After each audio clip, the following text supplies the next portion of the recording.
खुदावन यीशु मसीह के मुबारक व जलाली नाम में आपको मेरा सलाम। अजीज़ों, हम मनन कर रहे थे खुदावन यीशु मसीह के पुनरुत्थान के बाद उन्होंने जो मैसेज अपने चेलों को दिया, संदेश जो अपने चेलों को दिया, उन लोगों को जिनसे वो प्रेम करता था दिया, उनके बारे में हमने देखा कि खुदावन यीशु मसीह ने पहला मैसेज दिया कंसोलेशन का, और दूसरे मैसेज में वो कहते हैं जो आज हम देखेंगे, is a message of spiritual authority. खुदावन यीशु मसीह ने अपनी जो आत्मिक अधिकार है उसके बारे में बातचीत करी। लिखा है कि खुदावन यीशु मसीह का कलाम बताता है मत्ती 28वां अध्याय उसके 18वें पद में, तब उसने उन 11 को बुला करके उनसे कहा, आकाश और पृथ्वी का सारा अधिकार मुझे दिया गया है। अधिकार आप जानते हैं संसार में दुनियावी अधिकार है, आत्मिक अधिकार है। सांसारिक अधिकार के बारे में हम सब जानते हैं, इसको हम पाना चाहते हैं, इससे हमारे में शक्ति आती है, इससे हमारी पावर बढ़ती है। उत्पत्ति की किताब में जब हम देखते हैं तो याकूब अपने बड़े भाई एसाव से उसके पहलौठे के अधिकार को हम देखते हैं कि छल के द्वारा ले लेता है। बाइबल हमें बताती है नए नियम में कि खुदावन यीशु मसीह, अगर आप देखेंगे मत्ती उसका 4वां अध्याय, जब खुदावन यीशु मसीह 40 दिन और 40 रात निराहार रहा जंगल में, अंत में उसे भूख लगी, तो खुदावन यीशु मसीह के पास शैतान आया और उसने भी उससे अपने अधिकार के बारे में बताया। तीसरे जब परीक्षा वो उसकी ले रहा था, तीसरा जो उससे वो बात कर रहा था परीक्षा का, उसने यही कहा, एक कंगूरे पे ले जाके सारे जगत के राज को दिखाया, एक एक राज जगत का दिखाया और कहा, इसका जितना भी वैभव और ऐश्वर्य है ये सारा मैं तुझको दे दूंगा अगर तू मुझे तन दे। अधिकार था उसके पास, संसार का अधिकार था। लिखा है इसके बाद हम देखते हैं कि बाइबल में 2 स्त्रियां हैं जो मत्ती रचित सुसमाचार उसके 14 अध्याय में एक मां पाई जाती है और एक मां जो है वो मत्ती रचित सुसमाचार के 20वें अध्याय में पाई जाती है।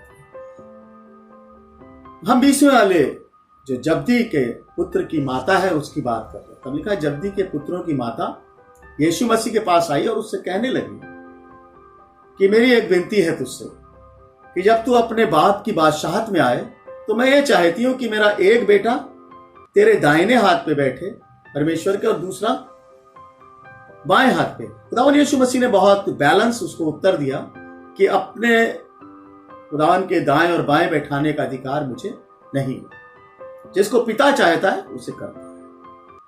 लेकिन हम एक और देखते हैं अधिकार का जो कि बड़ा असंतुलित और बहुत ही जल्दबाजी में लिया गया अधिकार के प्रति अपना डिसीजन था। यह हम देखते हैं मत्ती रचित सुसमाचार उसके 14वें अध्याय में।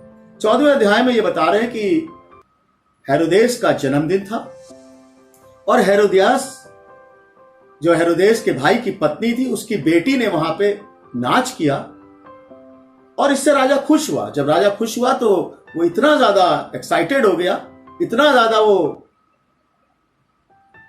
अपने अंदर उसका संतुलन नहीं रहा कि उसने कह दिया उस लड़की से कि तू जो भी चाहे आधे राज तक अगर तू मांगेगी मैं तुझे दे दूंगा। इस लड़की ने जब इसके पास ये अधिकार मांगने का आ गया तो उसने अपनी माँ से जो बात कही वो आपको पता है कि मैं क्या मांगू राजा से, और उसने कहा कि तू, उसकी माँ ने बताया कि अब राजा से कह दे यूहन्ना बपतिस्मा देने वाले का सिर मुझे दे, मंगवा दे रही।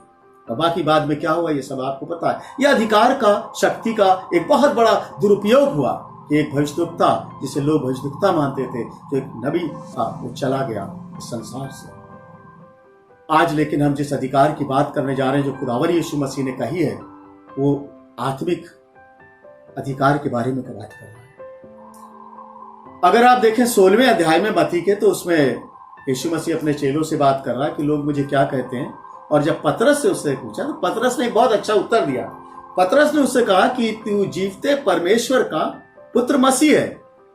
यीशु मसीह इस बात से बहुत खुश हुए और उन्होंने कहा, ये बात तेरे को पतरस लहू और मांस ने नहीं बताई, बल्कि ये बात तुझे परमेश्वर ने बताई है, परमेश्वर की आत्मा ने तुझे बताया है। और मैं पतरस तुझ पर अपनी कलीसिया खड़ी करूंगा, क्योंकि ये बात स्वर्ग से तेरे ऊपर उतरी है। और लिखा है आगे उसमें यीशु मसीह उससे कहता है, और मैं तुझ पर अपनी कलीसिया खड़ी करूंगा और तुझे स्वर्ग के राज की कुंजियां दूंगा। और जानते क्या कहा? उसने उससे कहा कि जो तू पृथ्वी पर बांधेगा वो स्वर्ग में बंध जाएगा, और जो तू पृथ्वी पर खोलेगा वो स्वर्ग में बंध जाएगा। ये स्पिरिचुअल अथॉरिटी उसने पतरस को दी, और उसने पतरस पे अपनी कलीसिया बनाई। आगे हम चलते हैं, जब खुदावन यीशु मसीह जी उठे हैं और उसके बाद उन्होंने लीगल तरीके से मौत पर फतह पा ली, तब इस अधिकार को जो शैतान के हक में था कि वो मौत दे सकता था आदमी को, आत्मिक मृत्यु दे सकता था, उस पर जो अधिकार खुदावन यीशु मसीह ने पाया, तो उस अधिकार की बात खुदावन यीशु मसीह यहां कर रहा है। उसने अपने चेलों से कहा, अगर आप प्रकाशित वाक्य उसका पहले अध्याय के 18वें पद को देखेंगे तो वहां यीशु मसीह ये कहता है, मैं मर गया था, अब युगान युग जीवित हूं, और मृत्यु और अधोलोक की कुंजियां मेरे पास हैं। अथॉरिटी, स्पिरिचुअल अथॉरिटी, मृत्यु पर उसका अधिकार हो गया। लीगल तरीके से उसने शैतान को डिफीट कर दिया, और अब वो कह सकता था कि मृत्यु और अधोलोक की कुंजियां मेरे पास है। खुदावन यीशु मसीह अपने चेलों से इस बात को अंतिम समय, जाते समय, जी उठने के बाद कह रहा है। आज ये संदेश, दूसरा संदेश हमने शेयर किया, और खुदावन आपको इससे बरकत दे। खुदावन आपको सब कुछ देना चाहता है। उस संसारिक जो अधिकार है उसके अलावा जो आत्मिक अधिकार है वो भी आपको देना चाहता है।